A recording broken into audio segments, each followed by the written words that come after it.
नमस्कार दोस्तों, जन स्वराज पार्टी के सूत्रधार प्रशांत किशोर जी बिहार बदलाव यात्रा के तहत बिहार के किशनगंज के एएमयू सेंटर में पहुंचे थे।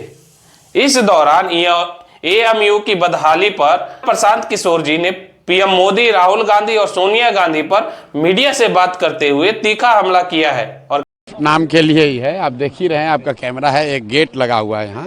जैसा कि स्थानीय लोग बता रहे हैं कि 2012 में सोनिया गांधी ने इसकी शायद यहाँ आई थी, सोनिया गांधी यहाँ आई थी ना, सोनिया गांधी आई थी।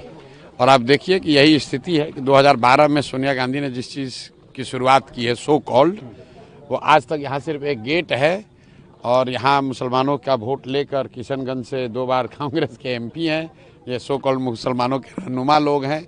और 12 से आज 25-13 बरस हो गया और गेट के आगे कुछ नहीं है, जैसा ये बता रहे हैं। हम तो यहाँ के कोई विशेषज्ञ नहीं हैं, लेकिन जो बात ये लोग बता रहे हैं हम सुन रहे हैं कि स्टेट गवर्नमेंट ने ज़मीन दे दी है, लेकिन केंद्र सरकार ने उस समय सोनिया जी के इसके शुरुआत करने के बावजूद केंद्र सरकार ने पैसा नहीं दिया। उसके बाद से मोदी जी की 2014 सरकार है तो उन्होंने पैसा नहीं दिया होगा और कोई इनकी बात उठाने वाला है नहीं। सेंट्रल गवर्नमेंट से क्या अपील करेंगे आप? सरकार इस पे क्यों? हम कोई अपील नहीं करेंगे। सेंट्रल गवर्नमेंट अपील करने से सब काम थोड़ी ना होता है। हम तो यहाँ के लोगों से अपील करेंगे कि आपको अपने बच्चों को पढ़ाना है तो जैसा ये बता रहे हैं कि इसके साथ पोलावरम और मुर्शिदाबाद में भी ये बनाया गया, वहाँ पर शुरू हो गया। तो अगर आप लोग खुद सक्रिय नहीं होंगे, जागरूक नहीं होंगे तो अपील करने से कोई थोड़ी कुछ मिलता है। मनसा साफ नहीं इसको लेकर के? नहीं, स्टेट गवर्नमेंट ने तो जैसा ये लोग बता रहे हैं ज़मीन उनको देना तो ज़मीन दे दिया है। अब अगर ये नहीं बन रहा है तो यहाँ के जो एमपी महोदय हैं, कांग्रेस यहाँ की नुमाइंदगी करती है, उनके नेता सोनिया जी ने इसकी शुरुआत करी है। उद्घाटन तो क्या कहेंगे, इसका शिलान्यास क्या किया था, भूमि पूजन किया होगा। तो सोनिया गांधी को वहाँ पर, विपक्ष के नेता है राहुल गांधी, तो उनको आवाज़ उठानी चाहिए पार्लियामेंट में। हम लोग की आवाज़ तो बहुत छोटी है, लेकिन हमारा स्टांस कुछ नहीं होगा। हमारा स्टांस वही होगा जो सबको बता रहे हैं कि अगर आप अपने लिए, अपने बच्चों के लिए सजग नहीं होगा तो यही होगा। इसके लिए दोषी जितने राहुल गांधी हैं, कांग्रेस है, भाजपा है, उतने ही दोषी किशनगंज के लोग भी हैं। जब आपको अपनी चिंता ही नहीं है, वोट लगातार एक ही आदमी को देते रहिएगा तो यही दुर्दशा होगा। इसके इतर आज आप किशनगंज आए, मुस्लिम बहुल एरिया है, यहाँ पे आपने सम्मेलन भी किया मुसलमानों के साथ में। नहीं, सम्मेलन की जो बात है, जब मैंने पदयात्रा करी तो पदयात्रा के दौरान हर प्रखंड में मुस्लिम साथियों के साथ बैठकर हम लोग बात करते रहे हैं। सीमांचल में चूंकि पदयात्रा नहीं हुई है तो कई मुस्लिम साथियों का ये आग्रह था कि वो सभा यहाँ पर भी होनी चाहिए।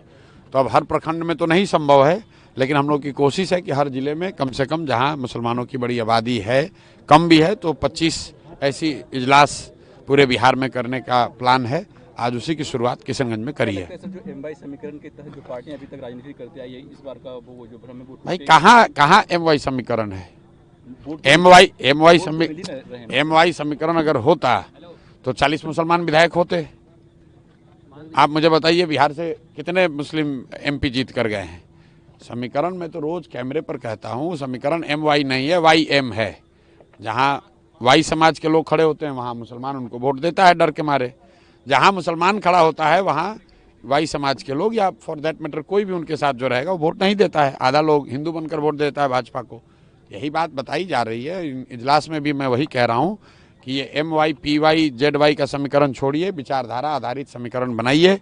आज़ादी की लड़ाई जिस समीकरण ने लड़ी थी, गांधी के मानने वाले लोग, बाबा साहब के मानने वाले लोग, कम्युनिस्ट और समाजवादी विचारधारा के लोग, ये 4 विचारधारा के मानने वाले लोग जब मुसलमानों के साथ मिलकर उन्होंने लड़ाई लड़ी तब देश को आज़ादी मिली।